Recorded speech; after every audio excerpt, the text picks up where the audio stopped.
Okay, I'm going to show the version of Rune Craze, or the mode rather, called Quest Mode. If you haven't seen the video already for how to play Survival Mode, I would suggest seeing that first because I kind of go over the game mechanics and how to actually play the basic game. So start there. If you're just new to the game, I would suggest always starting in Survival Mode just to kind of get a hang of how the game plays, because Quest Mode adds new tiles and features that kind of make it a little more difficult. Maybe you'll have to use a little different kind of strategy to be able to complete the boards. So here in Quest Mode, I'm going to go to that. You'll have a list of different quests. I have up to Quest 13. There's a total of 25 quests, and there are achievements for certain quests. If I go back to look at the achievements here, for completing, let's see, quest number 1, 5, 10, it goes on to 15, 20, and 25. And so let's see, each quest has a total of 15 different stages that you have to complete. If you go look at if we look over here at 13 where I'm at, it shows that I'm on stage 11 because it's the one that's outlined in yellow. Shows the stage that I'm on. I'm just going to start here at the first stage. Now, the very first stage of every quest will just be an empty board, very similar to the version or their survival mode. So survival mode, you just have to make everything yellow, and there's only gray squares. These are all gray here. Turns yellow by placing a rune on there, and once it's completed, then you finish. There's no special. Every first stage always is like that. One thing to also understand about each quest is, just as in every quest that you have, so quest number 1 actually correlates to the same pieces and colors that you would actually see playing survival mode if you were on stage or in level 1. And then level 2, where it adds another, I think it adds black as the color, then you go into quest 2 and all those will have those same colors and rune symbols that actually show up, and quest 3 will be 3 all the way to 25, adding colors and everything like that. So stage 2 is where you first get introduced to a new type of tile. It's a black tile, and so you can see them here on the board where I was tapping in each corner. It works very much the same. We got to still turn the tile yellow to complete it.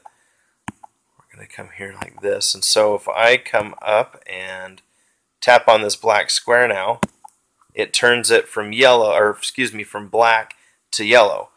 And I will actually have to complete that line and clear it out. Just kind of clear one line out here real quick.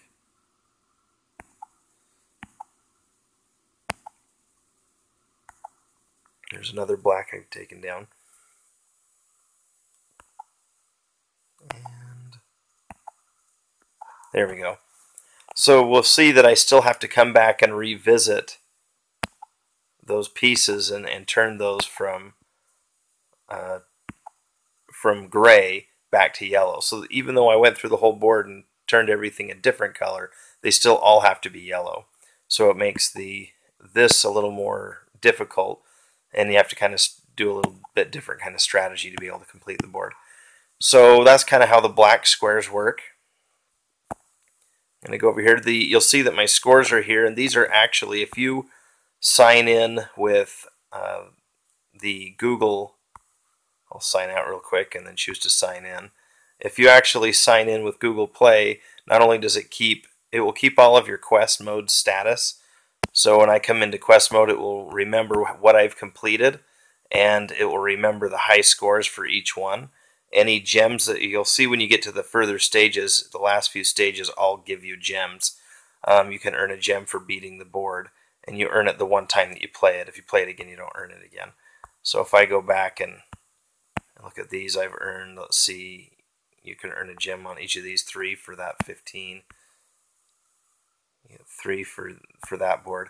So it will remember what you've completed, and so if you end up maybe wiping off your device and or uninstalling the game, then later reinstalling, and then you decide to link your game back up to your Google account, it will bring on all the gems you've earned. Will show back up there what you have.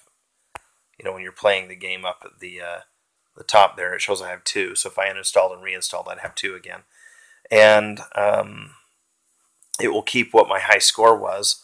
Now, the only thing that it will not do is that it doesn't actually save where the board is at this point. So if I ended up uninstalling and then coming back in, it won't have this board set up the way it is right now. It will just be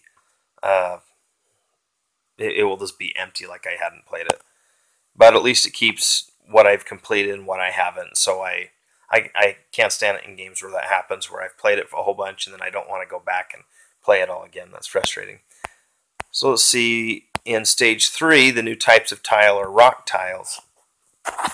And rock tiles, get to where I can place on a rock tile here. You can see the back, you can kind of see through this rock that there's a black tile behind it, and the other ones have a gray. So if I tap on it, placing right above this B, it cracks the rock even more until I can break it enough to actually play on it. So it's kind of nice, you can actually see through the rock. In later stages, you may actually have more or less of the rock that you have to break up to get rid of it.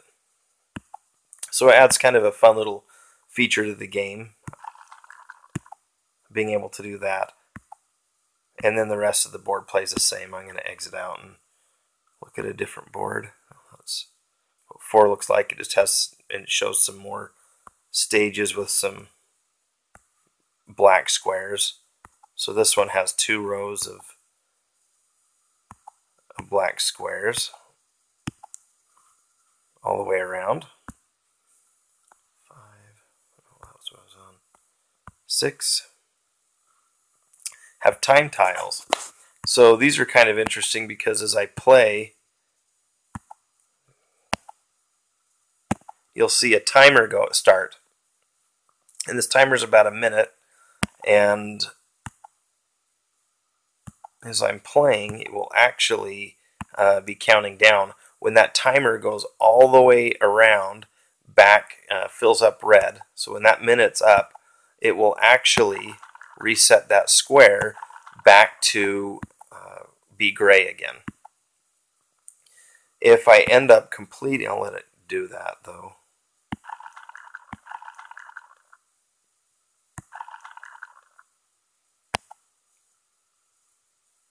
If I end up completing this line right now, what it will actually do, discard that one, is it will reset those timers back to 0, and then I have another minute to finish the board before they disappear.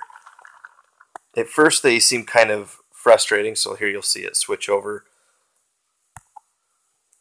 So now that one is now gray, and I'm going to have to complete it again to finish the board. So I'm going to complete that. I'm actually going to complete the row now. You'll see the timers go back and just start over again. Now, if the timer goes all the way through again, it does go back to gray. So I have to actually finish the entire board and then finish the timers. It's usually my strategy is kind of worry about the timers toward the end. Get the other things done, get to where I have something next to the timers and play on those timers. I think their most is maybe about 4 or 5, well, about 4 timers at most in the game on a board. Let's go to another tile. Okay, here are blue tiles. Blue tiles are pretty interesting. Definitely adds some more difficulty to the game. You see here, if I place on there, it actually locks that color and piece into there.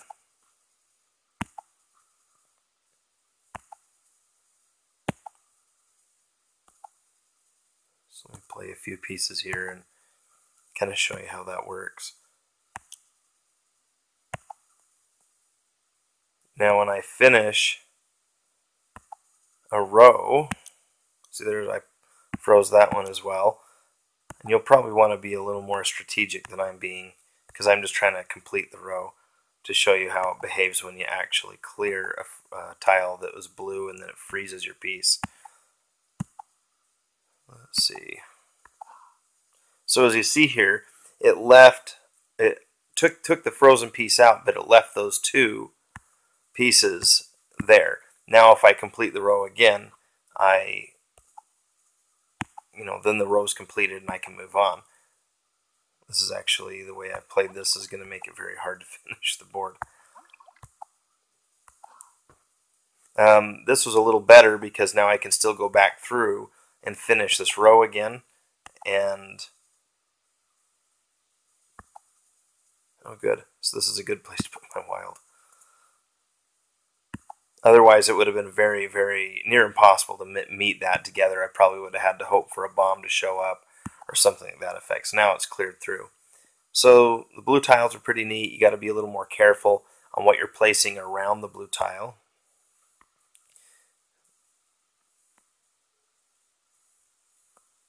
And so the next tile kind, it said here, are frozen tiles. Frozen tiles have runes that are already frozen into them.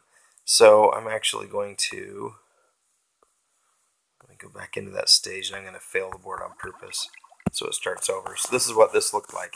Had tiles already frozen into it, so it makes it a little more difficult as I play. I guess you can kind of call this a cheat if you delete, just lose the board on purpose. You can kind of wait to see it yourself a set of tiles. This will be a little easier to complete. I'll throw the first piece away though. Maybe I would go with like rows or columns or something to that effect. But it will make it a little easier to complete this board since I kind of waited till I had a series of colors that were a little easier to use or to play against. Anyway, so they still behave the same as if you placed them in there and they froze. But this one, it decides what it's going to be for you. It's random. They get a little more difficult, obviously, as you go through kind of where they're placed, and this one has rock along the bottom. Looks like they're probably dark tiles underneath. Number 15 here, this one's a bit of a bear.